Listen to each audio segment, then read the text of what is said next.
Bismillahirrahmanirrahim. Dear students, Assalamu alaikum. Beta, hoping all of you are fine.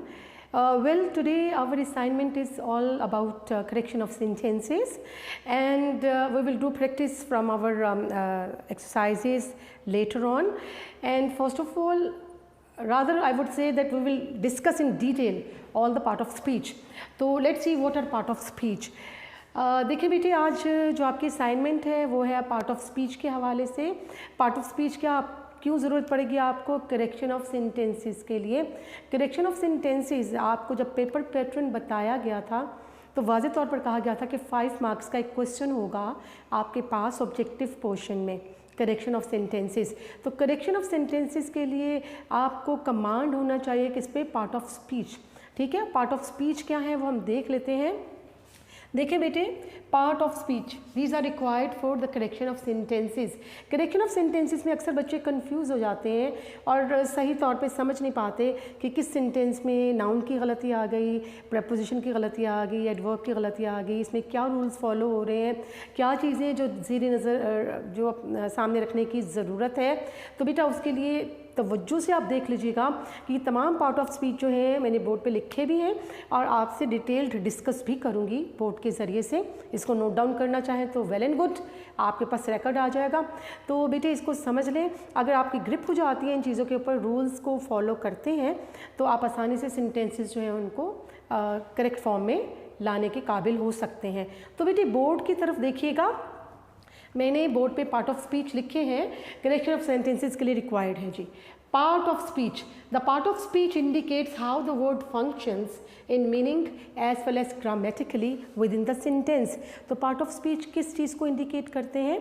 Part of speech indicate और part of speech tells us that how the word functions in a sentence, how the word functions in a sentence according to its meaning as well as grammatically.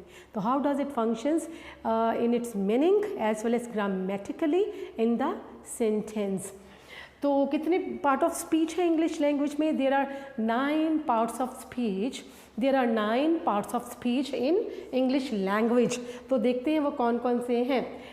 We are having noun, pronoun, adjective, verb, preposition, conjunction, adverb, interjection, articles। ये सब वो चीज़ें हैं जो आपने बहुत ही early classes में पढ़ी थी। देखिए बेटे, एक आप सेंटेंस लेते हो, इंग्लिश का एक सेंटेंस लेते हो तो वो कंप्राइज कर रहा है इन्हीं तमाम चीज़ों को, यानी उसमें आपको नाउन नज़र आता है, प्रोनाउन नज़र आता है, उसमें आपको एडजेक्टिव नज़र आ सकता है, वर्ब मौजूद होता है, प्रेपोजिशन किसी सेंटेंस में मौजूद है, किसी सेंटेंस के लिए कंजंक्शन की ज़रूरत है क्लॉजेज और वर्ड्स को ज्वाइन करने के लिए, एडवर्ब्स हैं, इंटरजेक्शंस हैं, आर्टिकल्स हैं। तो ये मुझे याद है कि एक हमारे टीचर कहा करते थे कि एक सेंटेंस को अगर झाड़ा जाए, एक सेंटेंस को, तो उसमें से ये तमाम चीज़ें नीचे गिरेंगी, यानी इन तमाम चीज़ों पर मुश्तमिल है आपका वो सेंटेंस। ठीक है जी। तो फिर दोबारा से देख लेते हैं पार्ट ऑफ स्पीच क्या है। Part of speech indicates the meaning of the word, indicates how the word functions in meanings as well as grammatically. And there are 9 parts of speech in English language. English language में 9 parts of speech मौजूद है। थोड़ी सी detail देख लेते हैं। Number 1 is noun. Noun क्या है? बिल्कुल कॉमन चीज़ें हैं, आपने बिल्कुल स्टार्ट क्लासेस में पढ़ी हैं। It is the name of a person, thing और place. Noun is a name of a person, thing और प्लेस। यानी example, Himalaya, Multan, table, bag, etcetera. ये क्या है? नाउन्स है ना। तो नेक्स्ट की तरफ आते हैं। Next one is pronoun. Pronoun क्या होता है? ये भी बहुत आपने स्टार्ट क्लासेस में पढ़ा है कि it is used instead of a noun to avoid repetition of noun, यानी it is used instead of a noun. Noun की जगह इसको इस्तेमाल क्यों किया जाता है? To avoid the repetition of noun.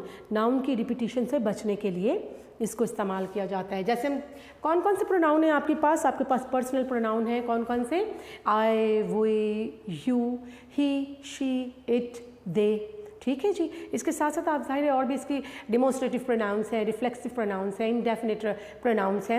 मैंने आपको प्रीवियस लेक्चर में एक लेक्चर में ये डिटेल से सारे बताए थे। प्रोनाउन का एक पूरा टेबल जो है वो हमने बोर्ड पे बनाया था और उसके ऑब्जेक्टिव सब्जेक्टिव केसेस भी डिस्कस किए थे। तो बेटे प्रोनाउन हो गया। प्रोनाउन के बाद नेक्स्ट आपके पास थर्ड नंबर पे क्या है? एडजेक्टिव है। एडजेक्टिव एडजेक्टिव क्या है? It is a word which qualifies और टेल्स अबाउट अ नाउन और प्रोनाउन। यानी it is a word which qualifies और टेल्स अबाउट अ नाउन और प्रोनाउन। नाउन या प्रोनाउन के बारे में ये हमें बताता है। एग्जाम्पल मैं कहती हूँ loud cry, weak performance. Loud, loud क्या है? ये एडजेक्टिव है। लाउड क्राई, ठीक है। वीक परफॉर्मेंस, ये किसको इंडिकेट कर रहे हैं? ये नाउन या प्रोनाउन को इंडिकेट करते हैं एडजेक्टिव्स। तो आपके पास एग्जांपल्स क्या है? Loud cry, weak performance. और यहाँ पर वीक क्या है? वीक यहाँ पर प्रोनाउन, सॉरी वीक यहाँ पर एडजेक्टिव है। ठीक है जी, ये क्वालिफाई कर रहा है नाउन को। ये आपके पास नाउन की डेफिनेशन आ गई।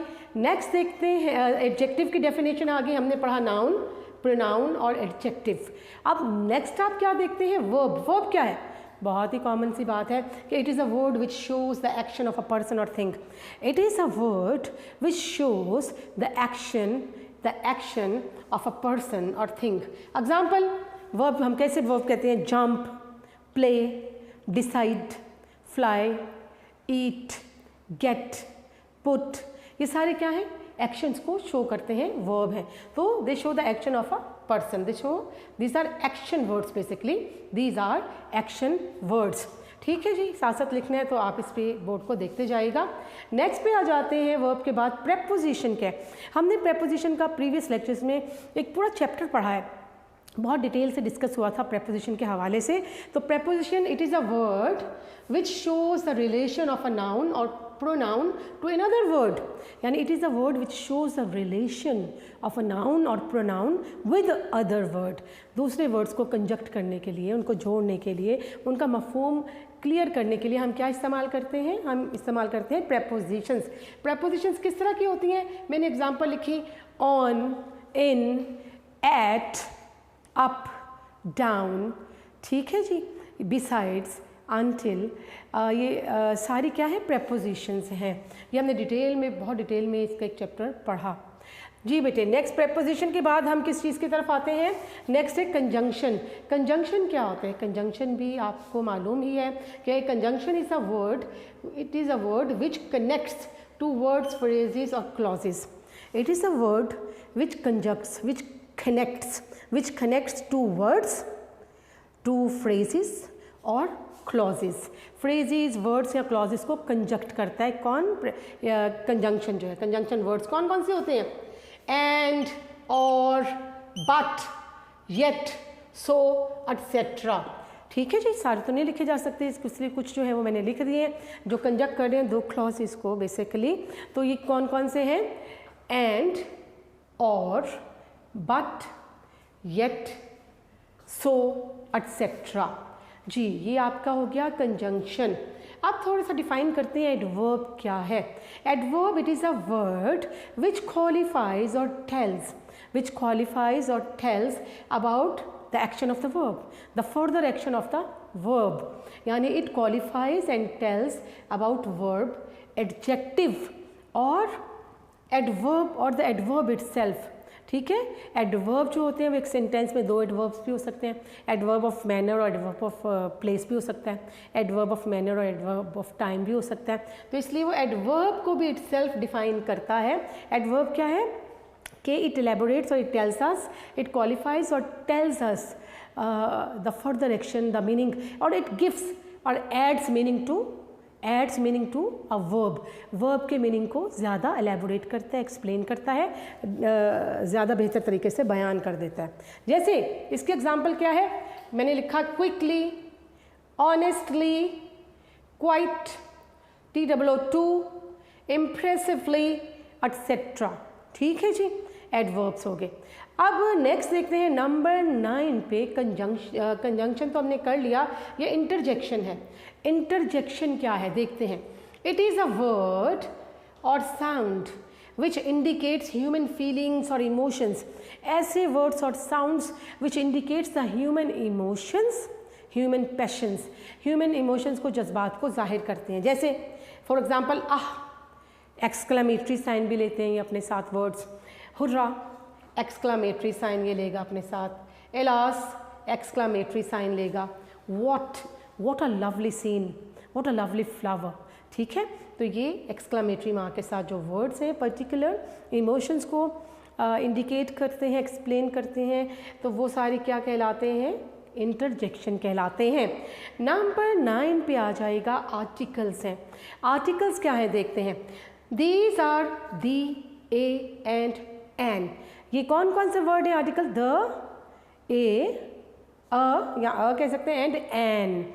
तो the is definite and a and an are indefinite articles.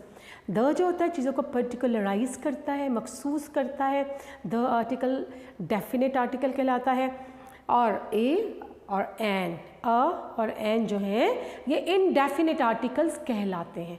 अब थोड़ा सा इसको डिटेल में पढ़ेंगे जाके तो और चीज़ें वाज़ेह हो जाएंगी, और वो चीज़ें जहन में रखने की ज़रूरत है आपको। वो चीज़ें जो है बेटा आप जहन में रखें ताकि आपके पास जब करेक्शन के लिए सेंटेंसेस आते हैं तो आप उसको बआसानी उसमें ट्रेस आउट कर सकें कि ये जो पार्ट ऑफ स्पीच है इनके हवाले से जिक्र किया जाए, देखा जाए तो क्या क्या गलतियाँ जो है वो हमें वाज़े तौर पे नज़र आ रही हैं उस सेंटेंस में। हर सेंटेंस जो है उसमें अगर ये आप ये सारी चीज़ें डिटेल में अच्छी तरह से पढ़ लेते हो तो आप वाज़े तौर पर जान जाएंगे कि इसमें पिन पॉइंट कर सकेंगे कि इसमें गलती क्या हुई है, क्या सेंटेंस में नाउन की गलती है, वर्ब की गलती है, क्या सब्जेक्ट वर्ब अग्रीमेंट में है, या क्या कंजंक्शन की गलती हो गई, इंटरजेक्शन में कोई प्रॉब्लम आ गया है, या प्रेपोजिशन की गलती आ रही है, ये सब चीज़ें आपको पता चलेंगी। ठीक है जी बेटे चलते हैं। ये तो आपने चीज़ें नोट कर ली। पार्ट ऑफ स्पीच जो है कौन कौन से पढ़े आपने, noun, pronoun, adjective, verb, preposition, conjunction, adverb, interjection and articles. जी बेटा इनसे फेमिलियरिटी बहुत ज़रूरी है करेक्शन ऑफ सेंटेंसेस के लिए। जी जनाब चलते हैं बेटे नेक्स्ट बोर्ड की जानिब। ठीक है बेटे मज़ीद चीज़ें देखते हैं कि और क्या आपकी क्या चीज़ें आपकी नॉलेज में आती हैं।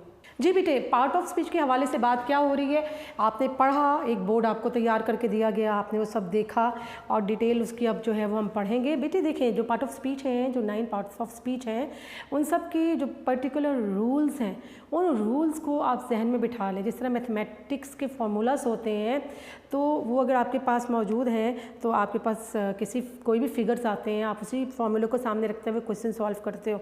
इसी तरह से कोई भी सेंटेंस आ जाए आप उस रूल को फॉलो करोगे तो आप आसानी से उसमें ट्रेस आउट कर लोगे उस एरर को जो मौजूद है। तो सबसे पहले हम कर रहे हैं, नाउन को पढ़ा था हमने, तो errors in the use of noun. हम क्या पढ़ेंगे, errors in the use of noun. कौन सी कॉमन चीज़ें ऐसी हैं जो नाउन्स के हवाले से हमें जहन में रखने की ज़रूरत है, वो कौन सी ऐसी कॉमन चीज़ें हैं। देखिए नंबर 1 मैंने ये लिखा, the following nouns are used in plural forms. अहम बात है, the following nouns are used in plural forms. कौन कौन से नाउन्स हैं जो कि प्लूरल फॉर्म्स में इस्तेमाल होते हैं। अगर हम उसको सिंगुलर फॉर्म करने की कोशिश करेंगे तो वो गलत हो जाएगा। देखें वो कौन कौन से मैंने लिखे, आर्म्स। आर्म्स क्या होता है, खैरात, चैरिटी, ठीक है। ALMS arms. एशिज, एशिज राख होती है। गुड्स, गुड्स क्या है, सामान है, ठीक है जी। मीन्स, मीन्स क्या है, ज़राए है। न्यूज़। इनिंग्स, इनिंग कोई वर्ड नहीं है, इनिंग्स वर्ड होता है, ठीक है। टेक पेन कोई वर्ड नहीं है, टेक पेन्स होता है। नाउन आपका एस के साथ है, प्लूरल फॉर्म में है। रिचेस, रिचेस क्या होता है, अमारत। अमारत क्या, बिल्डिंग नहीं, रिचेस होता है दौलत, उसको अमारत भी कहते हैं उर्दू में।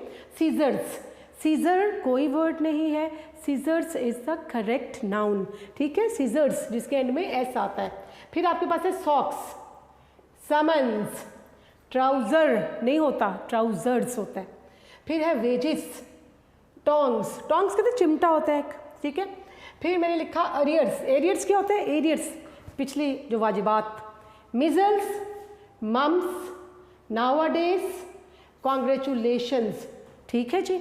ये वो नाउन है जिनके एंड में एस आता है, एस के बगैर ये गलत होंगे। और लिखा हुआ है the following nouns are used in plural form, plural forms में इस्तेमाल होते हैं। दोबारा से सुन लीजिएगा कौन कौन से नाउन हैं।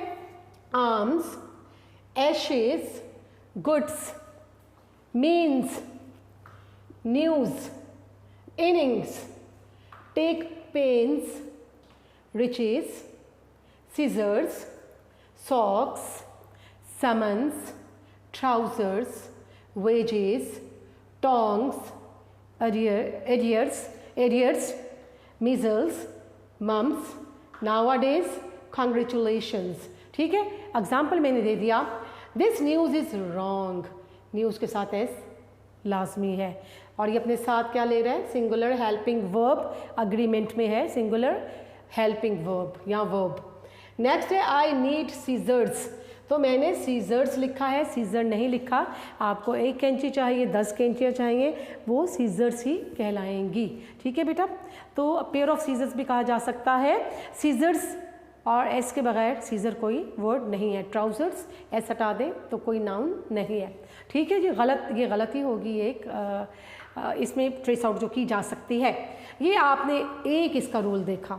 फिर number 2, nouns which are used in singular form, वो नाउन जो सिंगुलर फॉर्म में होते हैं उनका प्लूरल नहीं है, और बहुत ही कॉमन नाउन्स है और बहुत ही इंपॉर्टेंट नाउन है बेटा। अक्सर ये आपको इस तरह की स्टेटमेंट आ जाती हैं जिनमें ये वाले नाउन मौजूद होते हैं, जैसे है scenery, information, furniture, scenery, information, furniture, advice, news, machinery, poetry, stationery. ये वो नाउन है जिनका प्लूरल नहीं होता। सीनरी का प्लूरल सीनरीज नहीं है, पोइट्री का प्लूरल पोइट्रीज नहीं है, इंफॉर्मेशन का प्लूरल इंफॉर्मेशंस नहीं है। ठीक है जी, एडवाइस का प्लूरल एडवाइसिस नहीं है, वो वर्ब है एस वाला, ADVISE, उसमें एडवाइसिस आप कर सकते हो प्रेजेंट इंडेफिनिट टेंस में, लेकिन जो नाउन है ADVICE उसका प्लूरल नहीं है। तो याद रखना है इनके प्लूरल फॉर्म, ये सिंगुलर फॉर्म में इस्तेमाल होते हैं। Nouns which are used in singular form, तो इसके हमने ज़बरदस्ती प्लूरल नहीं बनाने। कौन कौन से हैं, scenery, information, furniture, advice, news, machinery, poetry, stationery, etcetera. Examples क्या है हमारे पास, एक एग्जाम्पल मैंने ले लिया। फर्नीचर भी याद रखिएगा, फर्नीचर्स लिखते हो, फर्नीचर्स नहीं लिखना बेटा, आप समर वकेशंस लिखते हो। समर वकेशंस जो है गलत इस्तेमाल है, वकेशन होता है समर वकेशन, हालांकि ढेर सारी छुट्टियां हैं लेकिन वकेशन का प्लूरल नहीं। ठीक है जी, ये कॉमन चीज़ें याद रखने वाली हैं। मैंने एग्जाम्पल दिए, the scenery of Murree hills is very beautiful, तो ये अपने साथ हेल्पिंग वर्ब सिंगुलर फॉर्म में, अग्रीमेंट में जो वर्ब है वो सिंगुलर फॉर्म में है हेल्पिंग वर्ब। तो सीनरीज ऑफ मरी हिल्स नहीं लिखना, सीनरी का प्लूरल नहीं है। मैंने क्या लिखा यहाँ पर, these are used in singular form. The scenery of Murree hills, और सीनरी जो है सिंगुलर फॉर्म में इस्तेमाल हो रहा है, तो ये हेल्पिंग वर्ब भी सिंगुलर, इज वर्थ सीइंग। इसी तरह से he has received no information so far, अभी तक उसको कोई मालूमात नहीं मिली है।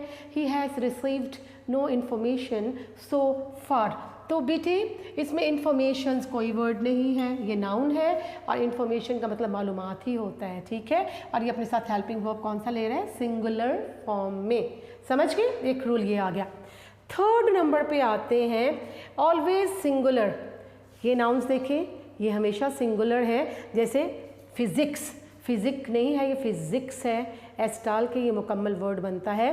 फिजिक्स, मैथमेटिक्स, इकोनॉमिक्स, इकोनॉमिक्स के बाद ethics, innings, gallows, athletics, classic, etcetera.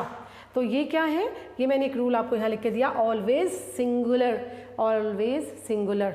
ठीक है, जैसे physics, mathematics, economics, ethics, innings, gallows, इसके बाद एथलेटिक्स, क्लासिक्स, एटसेट्रा।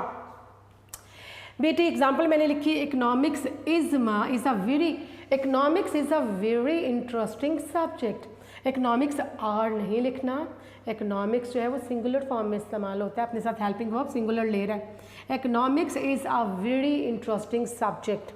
फिर है, मैंने इनिंग्स एक नाउन ले लिया। The Indian team defeated the Australian by an innings, एक इनिंग से, लेकिन इनिंग कोई वर्ड नहीं है, इनिंग्स होता है, इनिंग्स होता है। जैसे मैथमेटिक्स होता है, एथिक्स होता है, और जिस तरह से फिज़िक्स होता है, इकोनॉमिक्स होता है, ये सारे वर्ड्स आपके साथ डिस्कस हो गए। तो the Indian team defeated the Australian by an innings, इसमें गलती आपको ट्रेस हो रही है कि अगर एस नहीं होगा तो इनिंग कोई नाउन नहीं है, इनिंग्स होता है। नेक्स्ट नंबर 4 पे आते हैं। वर्ड्स लाइक, ये देख लीजिएगा, words like dozen, score, pair, 100, 1000, million when preceded by a numeral. Numeral होता है नंबर। अगर किसी नंबर के साथ इन चीज़ों को इंडिकेट किया जाए तो कैसे सेंटेंस बनता है, यानी words like dozen, score, pair, 100, 1000, million when preceded by a numeral, एक नंबर के साथ। देखिए example, he bought 10 dozen oranges. Dozen जो है ये नंबर, इसमें क्या है, मैंने 10 डाल दिया, 10 डजन। इसके साथ जो नाउन आएगा वो प्लूरल फॉर्म में होगा, क्योंकि हमारा नंबर जो है वो तादाद में क्या है, ज़्यादा है, प्लूरल की तरफ जा रहा है। तो ही बॉट 10 डजन, डजन्स कोई वर्ड नहीं है, डजन्स नहीं है, यहाँ न्यूमेरल है, तो ये डजन के फौरन, ये 10 डजन के फ़ौरन बाद जो आपका नाउन आएगा वो किस में आएगा, प्लूरल फॉर्म में आएगा। तो आई बॉट 10 डजन ऑरेंजेस। फिर मैंने लिखा पेयर, ले लिया एक वर्ड, 4 पेयर, पेयर्स नहीं होगा यहाँ पर। I have 4 pair of shoes, noun जो है वो प्लूरल फॉर्म में आ जाएगा, और ये नंबर की वजह से ये अपने सिंगुलर हालत में ही वर्ड रहेंगे, न्यूमेरल की वजह से। नेक्स्ट देखिएगा, नंबर 5 पे आते हैं। Nouns used only in plural form. मज़ीद देखते हैं कौन कौन से नाउन्स जो हैं वो अपनी प्लूरल फॉर्म में इस्तेमाल होते हैं, जिनकी सिंगुलर नहीं है, इनका कोई सिंगुलर वर्ड नहीं है, ये होते ही प्लूरल फॉर्म में इस्तेमाल है। Cattle, police, poultry, people, gentry, pageantry, pageantry काश्तकार, ठीक है, ज़रूरी शोबे से वाबस्ता लोग। तो noun used only in plural form, not singular, they are not having any singular at all. कौन कौन से वर्ड है, cattle, police, poultry, people, gentry, pageantry. तो इसकी मैंने एग्जाम्पल बताई। कैटल आर चूँकि प्लूरल फॉर्म में इस्तेमाल होते हैं, तो ये अपने साथ हेल्पिंग वर्ब भी प्लूरल ही लेंगे, जो वर्ब आएगा वो भी प्लूरल या हेल्पिंग वर्ब प्लूरल होगा। Cattle are grazing in the field. People, people भी तो प्लूरल है, पीपल आर डिमांडिंग, और पीपल के साथ भी प्लूरल हेल्पिंग वर्ब आ गया, आर आ गया, पीपल इस तो नहीं आ सकता, इसी तरह से कैटल इस भी नहीं आ सकता, ये अपने साथ प्लूरल हेल्पिंग वर्ब लेंगे। तो cattle are grazing in the field, people are demanding for the new reforms. ठीक हो गया। इसके बाद एक और नंबर 6 पे आएगा बेटे। नंबर 6 पे आपके पास देखते हैं कि क्या कहा जाता है, nouns used as both singular and plural in the same form. अपने ही फॉर्म में वो नाउन जो कि which are being used, which can be used both in singular and plural forms, वो कौन कौन से हैं, जैसे deer, sheep, fish, wages, apparatus etcetera.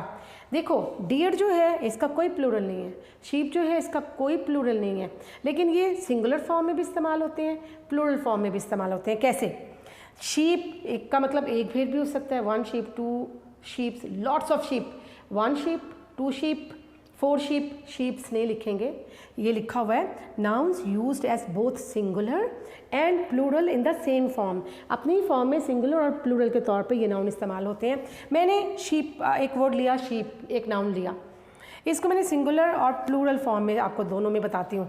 अगर मैं सिंगल शीप की बात करती हूँ तो मैं लिखती हूँ I saw a sheep grazing in the field.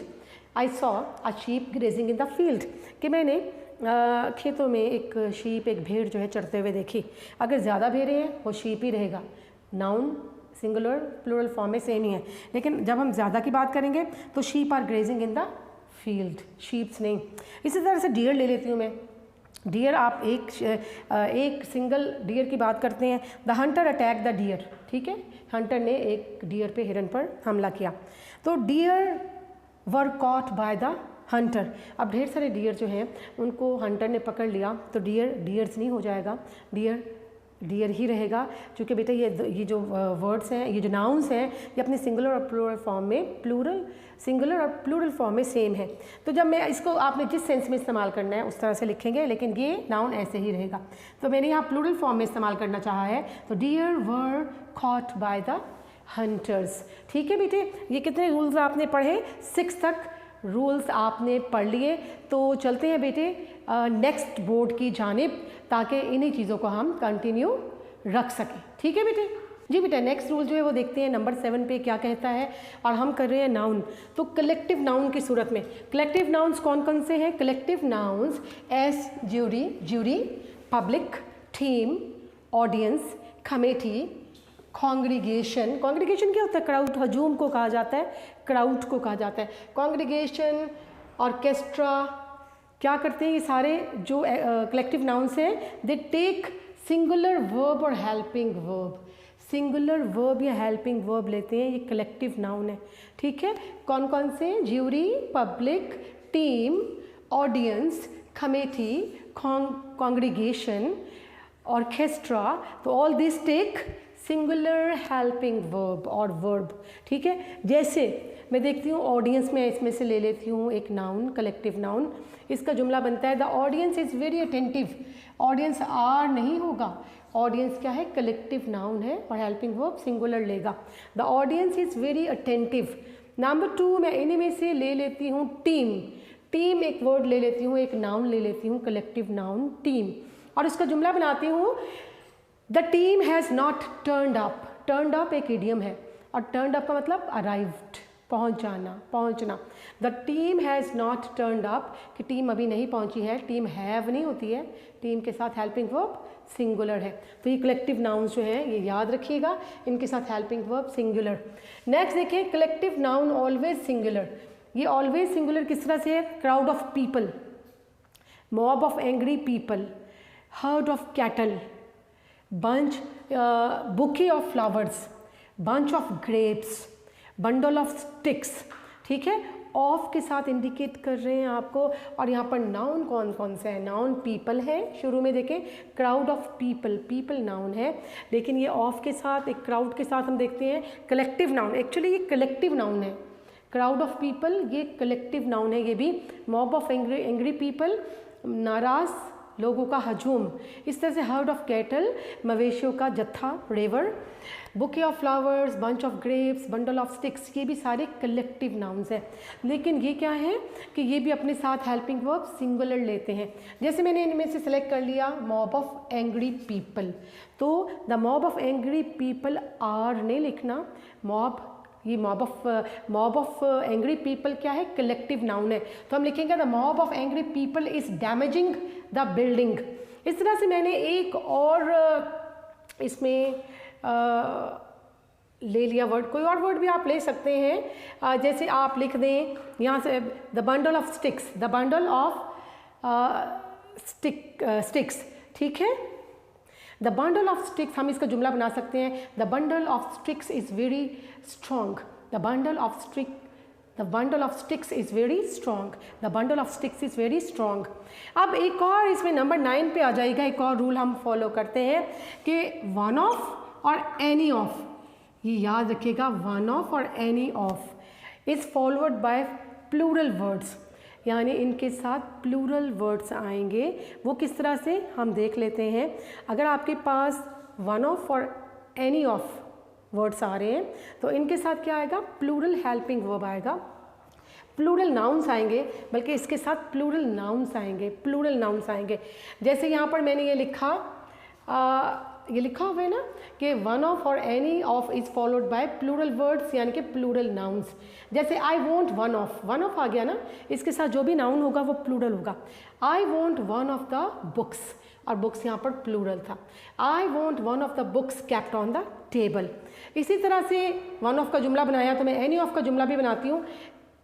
Next any of का जुमला हम लोग बनाते हैं, any of this two tools. ये टूल्स यहाँ पर नाउन है, प्लूरल नाउन, और ये क्या, ये रूल क्या बता रहा है कि one of and any of is followed by plural noun. तो यहाँ पर हमने लिखा any of this two tools serve the purpose. ठीक है, दोनों में से कोई भी जो टूल है, औजार है, वो एक ही काम करेगा। जी बेटा, इसका रूल नंबर 9 पढ़ा हमने। रूल नंबर 10 पे आते हैं। Plural nouns are used with fractions.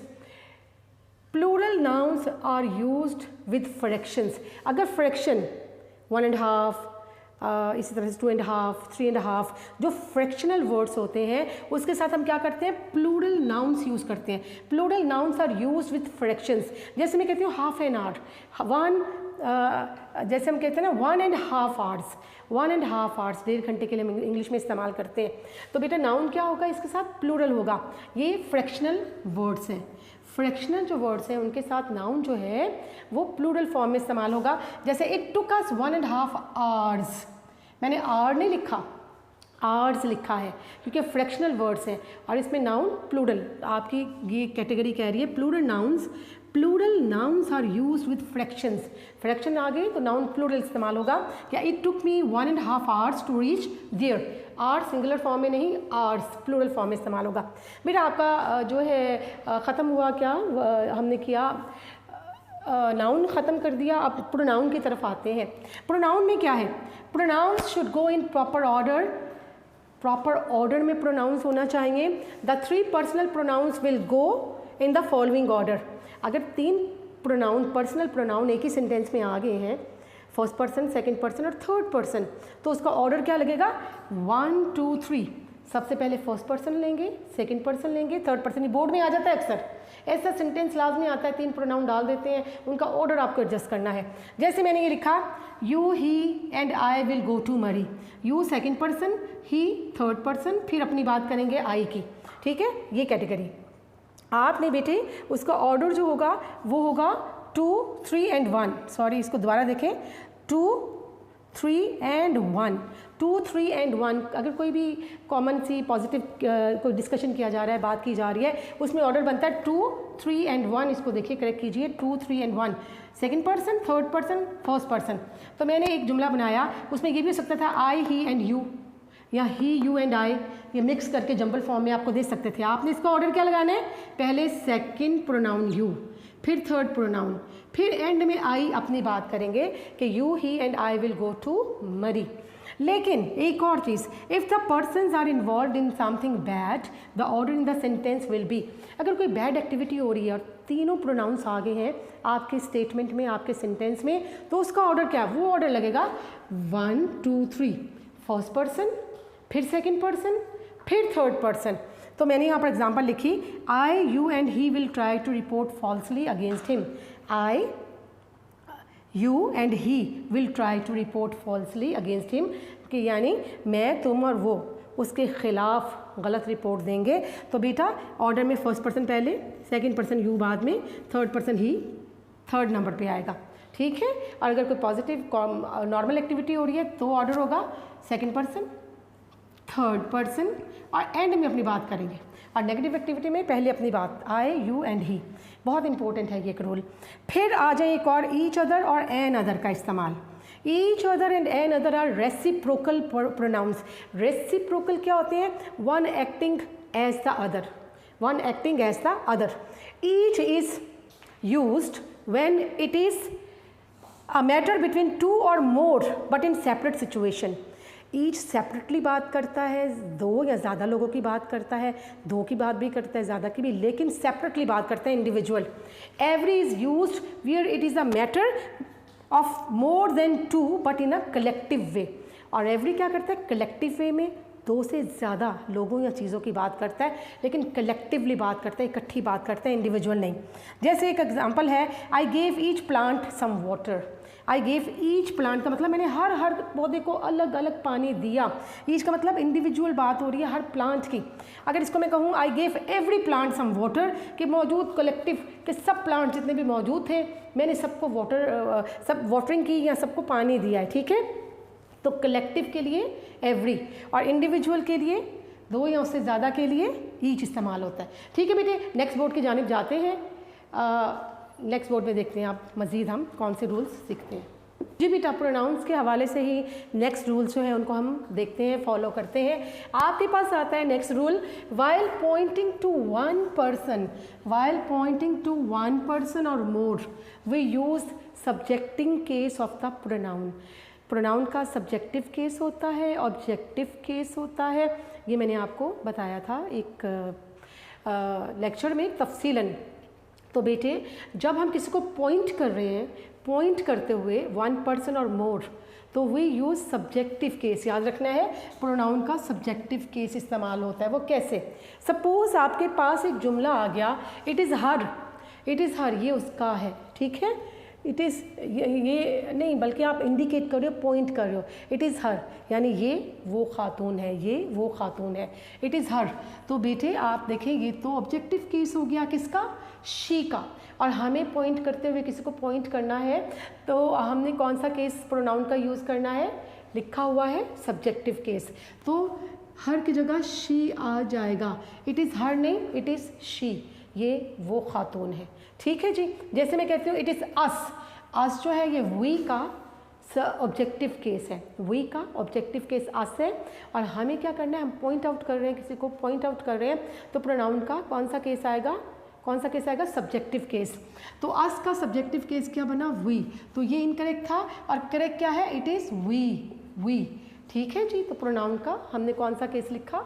हमने लिखा सब्जेक्टिव केस। एक और रूल देखते हैं नेक्स्ट वाला, ये नंबर 6 वाला है, ये नंबर 5 था जी। What and how exclamatory pronouns है, याद रखिएगा। What and how exclamatory pronouns के तौर पर वे इस्तेमाल होते हैं, are use for the expression of emotions. जैसे हम कहते हैं what a lovely flower it is, exclamatory mark आ गया। तो व्हाट और हाउ जो है ये हम किस तरह से करते हैं यूज़? इसको हम एक्सक्लामेटरी प्रोनाउंस के तौर पे भी यूज़ करते हैं। जैसे how high the tower is, ये व्हाट, व्हेन, वेयर, ये सारे क्या हैं? ये इंट्रोगेटिव प्रोनाउंस भी हैं, इनसे इंट्रोगेटिव स्टेटमेंट भी शुरू होती है। और मैंने आपको बताया था ये जो आपके वर्ड हैं हु, हुम, विच, हुम, ये इनसे दो क्लॉजेस को जब कंजक्ट किया जाता है तो वो क्लॉज बन जाती है एडजेक्टिव क्लॉज। और ये जो वर्ड कंजक्ट कर रहे हैं हु, हुज, हुम, विच, ठीक है, ये सारे डैट, ये जो वर्ड्स हैं ये जो कंजक्ट कर रहे हैं, ये क्या कहलाएंगे? रिलेटिव प्रोनाउंस कहलाएंगे। तो यहाँ पर हमें बताया गया है कि व्हाट और हाउ जो है एक्सक्लामेटरी प्रोनाउन के तौर पर भी यूज़ होते हैं। एक और रूल देखें, while comparing two persons the pronoun used later will be the same as the subject. बड़ा इंपॉर्टेंट है ये कि जब हम कंपेयर कर रहे हैं, कंपैरिजन कर रहे हैं टू पर्सन्स का, वाइल कंपेयरिंग टू पर्सन्स को कंपेयर कर रहे हैं, दो प्रोनाउन इस्तेमाल हो रहे हैं कंपैरिजन के लिए, तो द प्रोनाउन यूज्ड लेटर, जो बाद वाला प्रोनाउन, एंड वाला प्रोनाउन होगा, वो क्या होगा? Will be the same as the subject, वो सब्जेक्ट की तरह से ही होगा, सब वही सेम होगा जैसा सब्जेक्ट है। जैसे इसमें लिखा है एक example, she is wiser than me, comparison हो रहा है विजडम का कि she is wiser than me. और वाइजर जो है ये सेकंड डिग्री एडजेक्टिव की कंपेरेटिव डिग्री है। तो हमने जब शी जो है सब्जेक्टिव, ये प्रोनाउन है एक, और मी भी प्रोनाउन है, लेकिन जब आप कंपैरिजन कर रहे हो, आपका रूल क्या कहता है? आप कंपेयर कर रहे हो टू पर्सन को, तो प्रोनाउन यूज लेटर, जो लेटर वाला प्रोनाउन है ये क्या यूज होगा? सब्जेक्ट की तरह से, सब्जेक्ट केस के साथ। यहाँ क्या लिखेंगे हम? She is wiser than I, आपको आई लिखना होगा। ये स्टार्ट में सब्जेक्टिव केस था, तो लेटर वाला प्रोनाउन जो है वो भी किस में होगा? सब्जेक्टिव केस में होगा कि she is wiser than I. इसी तरह से एक और एग्जांपल हम लेते हैं कि साबर इज़ एबलर देन अस, साबर इज़ एबलर देन अस, ये भी कंपेरेटिव डिग्री है, देन के साथ कंपेयर किया जा रहा है किसको? साबर को अपनी एबिलिटी के साथ, अपनी ज़्यादा लोगों की, कि साबर इज़ एबलर देन अस, कि हमसे साबर ज़्यादा ज़हीन है। तो बेटे यहाँ जो कंपैरिजन कर रहे हैं सेकंड कंपेरेटिव डिग्री के साथ, तो यहाँ पर ही है ना, साबर बेसिकली ही प्रोनाउन है ना, तो जो एंड वाला प्रोनाउन है वो ऑटोमेटिकली वो भी अपने सब्जेक्टिव केस में आ जाएगा। अस ऑब्जेक्टिव केस है और इसका सब्जेक्टिव केस क्या होगा? Than we. तो यहाँ पर हमने लिखा करेक्ट वाला कि साबर इज़ एबलर देन वी। इस तरह के सेंटेंस आपको बोर्ड में आ जाया करते हैं। तो इन रूल्स को अगर फॉलो करेंगे आप तो आप जो है आसानी से चीज़ों का सोल्यूशन जो है वो दे सकेंगे। ठीक है बेटा, तो here comes the end of today's lecture. तो we will continue the correction of sentences inshallah in our next lecture also. So take care and stay blessed. Allah Hafiz bete.